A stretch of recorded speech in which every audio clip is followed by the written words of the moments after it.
Hello everyone, welcome back to my channel English Club. This is Neelam Dhanwani.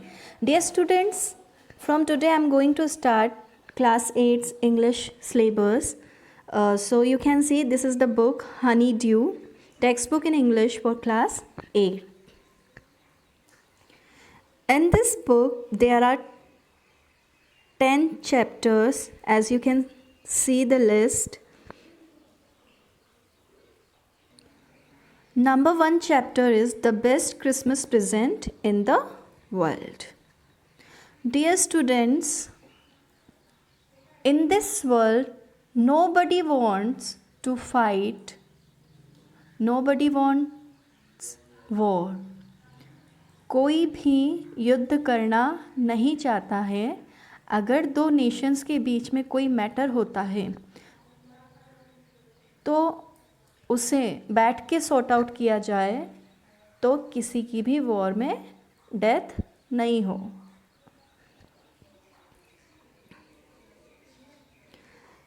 The best Christmas present in the world is written by Michael Morpurgo, a well known children novelist.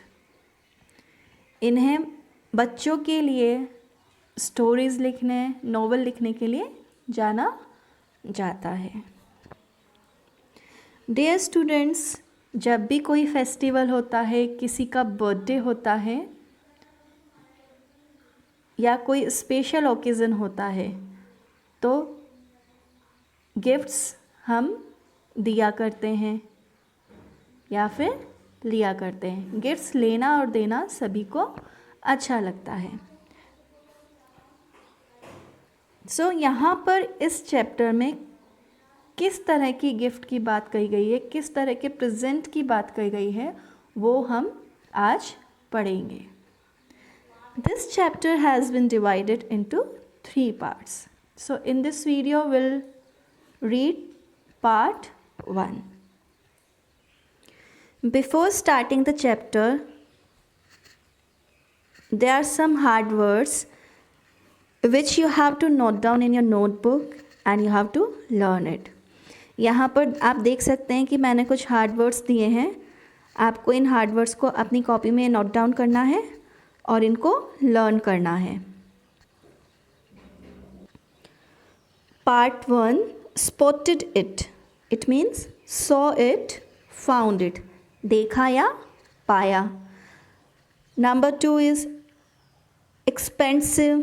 It means महंगा या costly. Clumsily, inexpertly, अनाड़ीपन से या फूहड़पन से.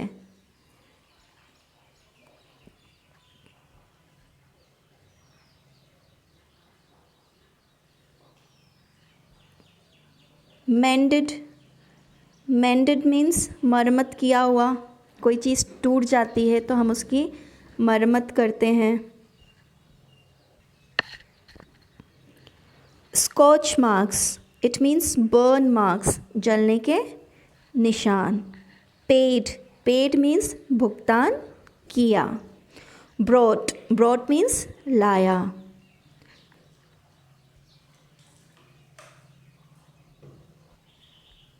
Began, began यानी शुरू किया.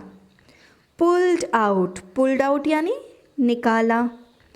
Restore, repair, सुधारना या मरम्मत करना.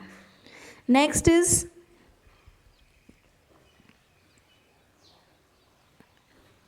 veneer, a thin layer of plastic or decorative wood on furniture of cheap wood. आपने देखा होगा कि लकड़ी के जो फर्नीचर बना होता है उसके ऊपर एक प्लाई लगी होती है, उसको क्या बोलते हैं? Vernier.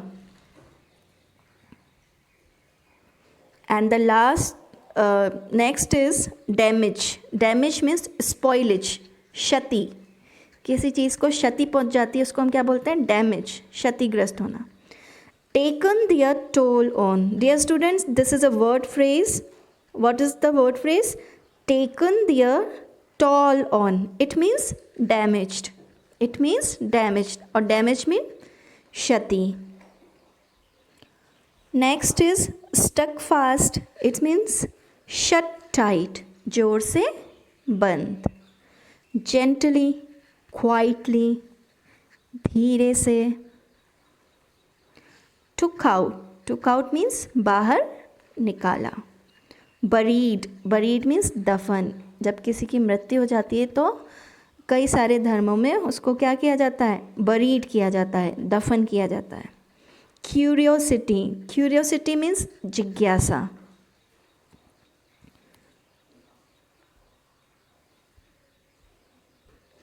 Next is scruples, feeling that make you hesitate to do something wrong.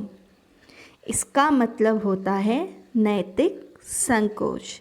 So students, जब हम कोई गलत काम कर रहे होते हैं तो हमारे मन में एक हेजिटेशन आता है, उसे ही क्या कहते हैं? नैतिक संकोच. Next is envelope.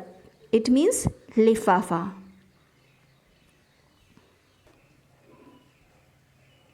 The best Christmas present in the world. Before you read, there are some dates or periods of time in the history of the world that are so significant that everyone knows and remembers them. इससे पहले कि आप chapter को read करना शुरू करें, history में कई सारी ऐसी महत्वपूर्ण डेट्स हैं जिनको आपको जानना और याद रखना चाहिए. The story you will read mentions one such date and events. जो स्टोरी आप पढ़ने जा रहे हैं वो भी इसी तरह की किस एक डेट को मेंशन करती है. A war between the British and the German in 1914. यह एक ब्रिटिश और जर्मन्स के बीच वॉर की स्टोरी है जो 1914 में हुआ था. Can you guess which war it was? क्या आप मुझे बता सकते हैं कि यह कौन सा वॉर था? चलिए जब तक आप सोचिए.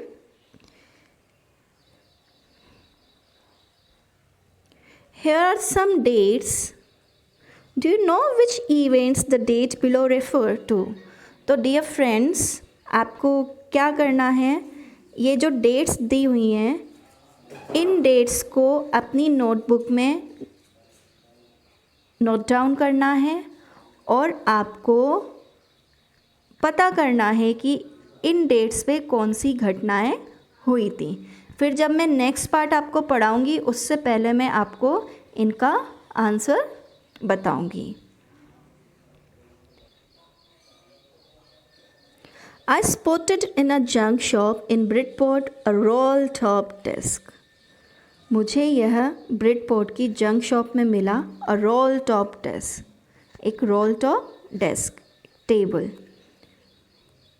The man said it was early 19th century and oak. वहाँ पर जो व्यक्ति था उसने बताया कि ये 19वीं शताब्दी की है और ओक की बनी हुई है. I had wanted one but they were far too expensive. मुझे भी एक चाहिए थी बट वो सभी काफ़ी महंगी थी. This one was in a bad condition. The roll top several pieces, one leg clumsily mended, scotch marks all down one side. उनमें से ये एक बैड कंडीशन में थी और इसका जो रोल टॉप था वो कई सारे पीसेस में बटा हुआ था. वन लेग क्लम्सली मेंडेड, और इसकी जो एक पाया था वो भद्दे तरीके से मरम्मत किया हुआ था. Scorch marks all down one side, और एक साइड इसमें जलने के निशान थे. डियर स्टूडेंट्स, यहाँ पर एक टेबल की बात की गई है, एक डेस्क की बात की गई है कि वो कैसी कंडीशन में थी. उसको ऑथर जो नैरेटर है वो उसको ख़रीद लेता है क्योंकि वो सस्ता मिल रहा था. It was going for very little money, और ये बहुत ही सस्ते में मिल रहा था. I thought I could restore it. मुझे लगा कि मैं इसको रीस्टोर कर सकता हूँ, इसकी मरम्मत कर सकता हूँ या इसको सही कर सकता हूँ. It would be a risk, a challenge, but I had to have it. यह एक रिस्क हो सकती थी, चैलेंज हो सकता था, लेकिन मुझे ये करना ही था. I paid the man and brought it back to my work room at the back of the garage. मैंने उस व्यक्ति को इसके बदले में मनी दिया और इसको मैं अपने गैरेज के पीछे वाले वर्क रूम में ले आया. I began work on it on Christmas Eve. और मैंने इस पर क्रिसमस की संध्या को काम करना शुरू किया. I remove the roll top completely and pulled out the drawers. मैंने इसका जो रोल टॉप था उसको पूरी तरह से हटा दिया और ड्रॉअर को बाहर निकाला. The veneer had lifted almost everywhere. जो इसका veneer था, जो इसकी प्लाई थी, वो लगभग सभी जगह से हट चुकी थी. It looked like water damage to me. ऐसा लग रहा था जैसे कि इसको वाटर ने भी डैमेज किया है. Both fire and water had clearly taken their toll on this desk. दोनों ही अग्नि और जल had clearly taken their toll on this desk. इन दोनों ने ही इसको डैमेज किया हुआ था. The last drawer was stuck fast. अब इसमें जो, जैसा कि आप इस पिक्चर में देख सकते हैं, जो लास्ट ड्रॉअर है वो फंसा हुआ था. I tried all I could to ease it out gently. मैंने इसमें अपना हर प्रयास किया कि मैं इसको स्मूथली बाहर निकाल सकूं. In the and I used brute force. और आखिरकार मुझे अपना पूरा दम इस पर लगाना पड़ा. I struck it sharply with the side of my fist and the drawer flew open to reveal a shallow space underneath a secret drawer. आखिरकार मैंने इसको अपनी मुट्ठी से प्रहार किया और ये ड्रॉअर खुल गया और इस ड्रॉअर के अंदर एक छोटा सीक्रेट ड्रॉअर था. There was something in there. और उसके अंदर कुछ रखा हुआ था.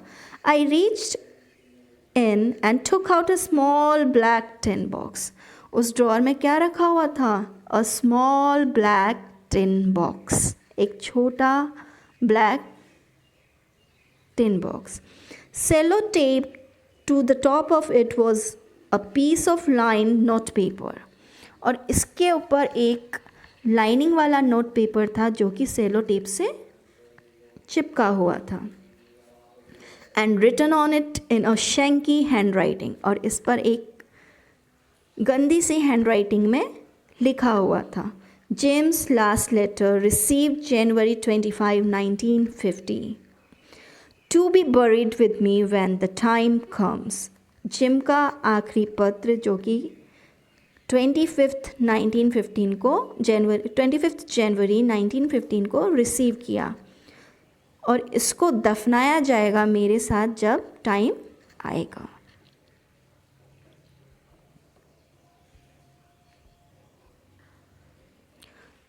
I knew as I did it that it was wrong of me to open the box. मैं जानता था जो मैंने किया है यह एक गलत बात है. But curiosity got the better of my scruples. लेकिन जो क्यूरियोसिटी है उसने मेरे नैतिक संकोच के ऊपर विजय पा ली. It usually does. ऐसा अक्सर होता है.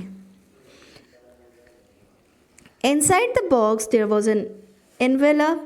उस बॉक्स के अंदर एक लिफाफा था. The address read Mrs. Jim McPherson, 12 Copper Beaches, Bridport, Dorset. उस पर क्या एड्रेस लिखा हुआ था? Mrs Jim McPherson, 12 Copper Beaches, Bridport, Dorset. तो ये कहानी कहाँ की? ये डॉर्सेट की है. I took out the letter and unfolded. मैंने उस लेटर को बाहर निकाला और उसको खोला. It was written in pencil and dated at the top. यह पेंसिल में लिखा हुआ था और उसके ऊपर कौन सी डेट लिखी हुई थी? December 26, 1914. Now here are some comprehensive questions for you. So what you have to do, ये जो questions हैं इसको आपको अपनी कॉपी में उतारना है और इसके आंसर आपकी बुक में से आपको ढूंढने हैं. What did the author what did the author find in a junk shop? जो ऑथर है उसको जंक शॉप पे क्या मिलता है? What did he find in a secret drawer? Who do you think had put it in their? उसे secret drawer में क्या मिलता है जो लास्ट ड्रॉअर था, और आपको क्या लगता है कि इसे किसने रखा होगा?